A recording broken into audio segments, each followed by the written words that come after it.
morning and welcome to the Retirement Recap for Friday, June 26th. With me today is our Chief Investment Officer, Rob Milas, one of our consultants, Nicole Rind, and our Director of Education, Jennifer Sahadi.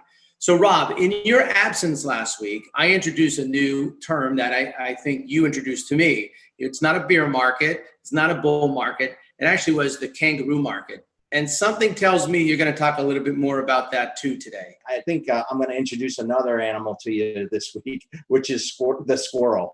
I just really feel like, everybody's starting to feel a little squirrely, especially many of these states who have started to reopen, and they're really starting to rethink this strategy. So unfortunately, yesterday we saw the highest number of new COVID cases in the country, and it topped a number that we going all the way back to April. The other thing I wanted to talk to you a little bit about is this whole idea of the markets and how they've caught up to where they were before, but there is some distortion in the markets. So if you look at the top 5 companies in the S&P 500, right, those FANG stocks as they call them, Facebook, Amazon, Apple, Netflix, Google, right? The capital weight of those in the index is as high, or actually it's higher than the next 24 names combined.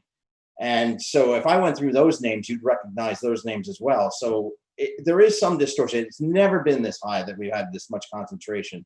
So the fact that the S&P 500 is doing so well at this point is somewhat distorted relative to history. So I just want to kind of bring that up to say, yeah, things are good if you look at the indices, but maybe that's not the whole story. I agree. It is crazy and totally out of balance that those FANG stocks are just pulling the rest of the economy. So I appreciate it. And I can follow along. Bear, bull, kangaroo, squirrel. You start talking about armadillos, you might lose me, but so far I'm good. So we have 2 other topics we're going to talk about, some good news and some bad news. First with the good news. Jennifer's going to talk about expanded provisions to help pull along the economy in this time of COVID.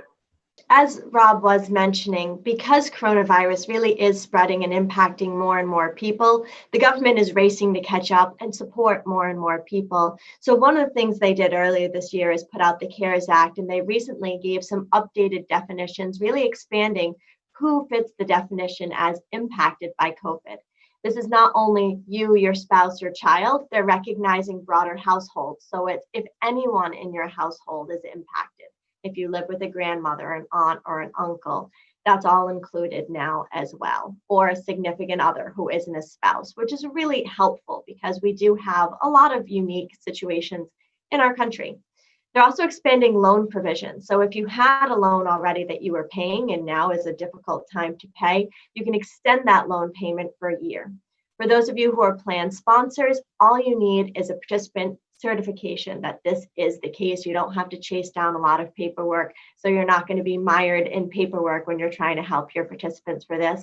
And I think all of that is some good news, and we could all use some good news right now.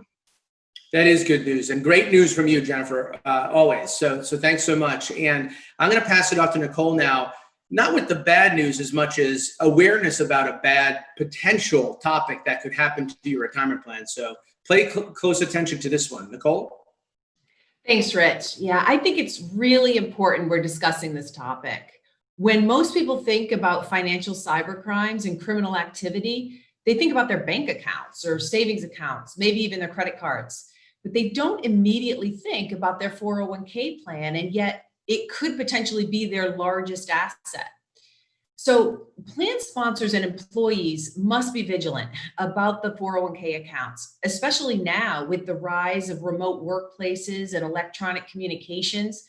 There's now increased exposure of this plan participant data, making it easier for cyber criminals to access accounts. Because as participants in the plan, lots of folks don't actively check their accounts. So they wouldn't notice maybe for a week or a month, or maybe even until their next statement came. And so, of course, fiduciaries should make informed and reasoned decisions to safeguard the personal data of the 100 million employees that have these 401k plans in the US. So I am sure we're going to continue to talk more about how important this is. And to really make sure that plan service providers can combat these cyber criminals proactively. this just tells me you can't do it alone. You need to have a fiduciary with you, because if you're offering a plan, how do you know to monitor this? How do you know the questions to ask? And I know that's one of the things we run through with our clients is we actually read the services agreements to make sure that there's a good policy in place and safeguards and guardrails to make sure that we know what to do if there's an issue, and obviously trying to circumvent any issues to begin with. So thanks so much, Nicole, and thanks for tuning into our Fiduciary Friday version. Please keep in touch with us throughout the week. Check our LinkedIn page, our Twitter feed, and reach out to us if you have any questions for anything. Thanks so much, and have a great weekend.